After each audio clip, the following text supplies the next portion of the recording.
Ea stă împachetată în folie, astfel încât să păstrăm umiditatea. De altfel, după ce se aduce din carieră, ea suferă niște procese de curățare, de maxare, astfel încât să fie la atingere ca o plastină. Vă rog să dați acest. Și acest lucru face ca ea să fie bună pentru modelare. Nu orice rut poate să fie pus pe roată și apoi să fie creat un obiect. Trebuie să fie o argilă specială. După ce se porționează, spre cele ce urmează cu porționa lucruri, se pun aceste bucăți pe roata olarului și se începe modelarea propriu-zisă. La roată se fac absolut toate obiectele, începând de la cele mici, cum ar fi facturile, clăzuțele în miniatură, castroanele, până la obiectele mari. Nu avem aici obiecte la atelier, dar sunt și de vaze, sau obiecte de 10 înălțime.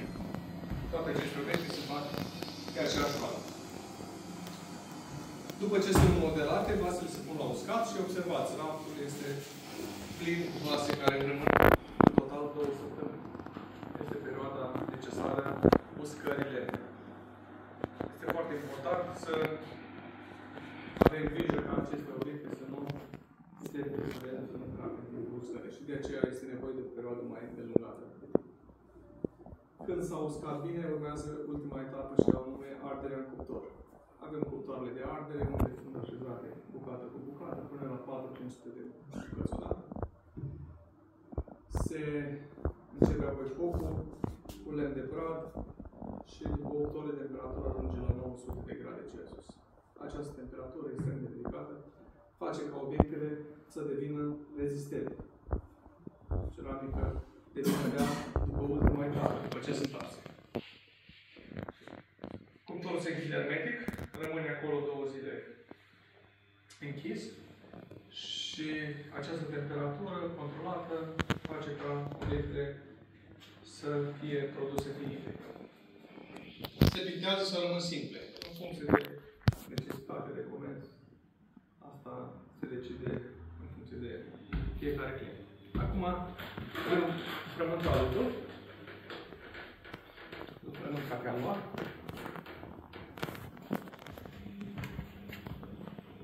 Vă rog, dacă aveți întrebări, vă pot răspunde. Aveți atelier separat de pictură? Da, avem e sora mea care pictează, o găsiți în magazinul din față. Și soția care lucrează, avem un atelier în casă, dar e cu circuit închis și da, am înțeles. La sine înțeles că da. fiind în casă, dar la sora mea se poate. După ce vedeți cum modelez, vedeți merge și la haideți la roata. Aici e roata mea.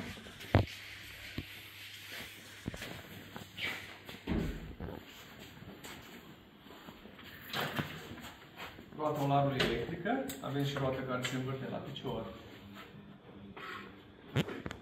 Să spunem, roata tradițională.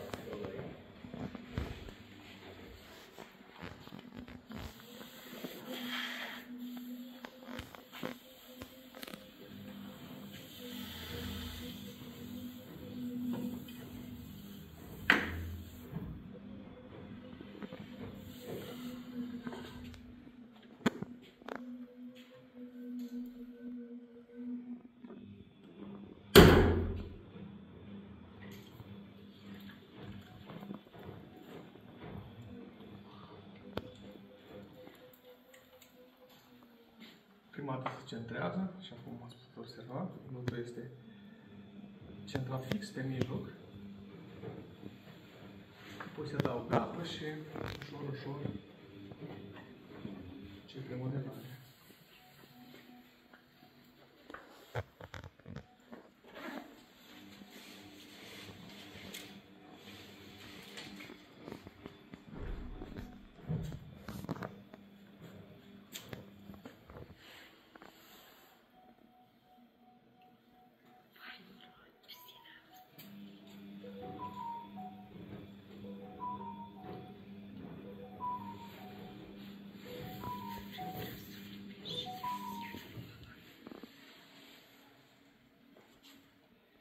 Meseria este foarte veche, se păstrează la noi în localitate de peste 300 de ani.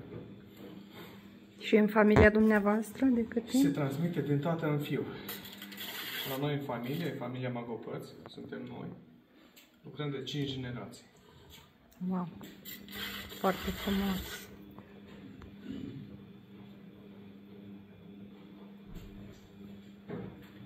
Încă păstrăm tradiția olăritului și avem grijă să o ducem mai departe.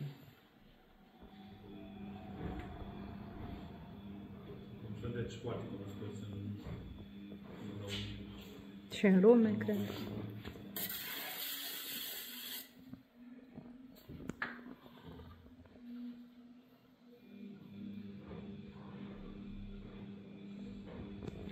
Mulțumim că ducem mai departe tradiția. Încercăm, cât se poate, zilnic. Să piardă Lucrăm la aspectul ăsta zilnic. Faceți mâine.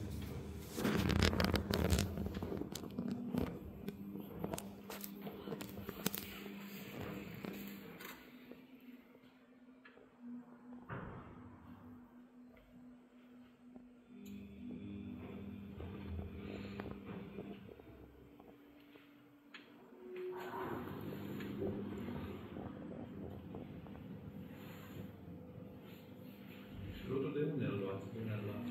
Avem mai multe zone de extracție. Se ia din marginea, Orodnic de sus, Mihailel de Botoșan. Argila se găsește pe tutindeni, important este să fie o argilă de calitate. Și să nu aibă nisip. Pietre. Nisip. Dacă ați observat la Și atingere, lutul negru e specific din marginea, din zona? lut negru nu există ca și material, Aha. ca materie primă vorbesc. Îl obțineți dumneavoastră Negru se printr-o obține rețetă prin secretă. tehnologia de ardere, Ah, procesul de aha. lucru. El este de culoare gri și la final, când se scot din cuptor, ele sunt de culoare neagră.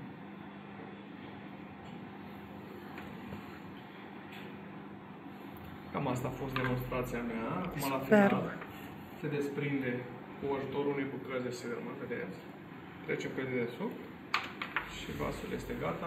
Urmează a fi pus la uscat și pașii vi-am explicat deja. Absolut super, mulțumim! Mă bucur că v-a plăcut. După aplauze mi-am dat seama că a fost bine. Mulțumim din suflet! Acum, dacă ați vizitat magazinul? Da.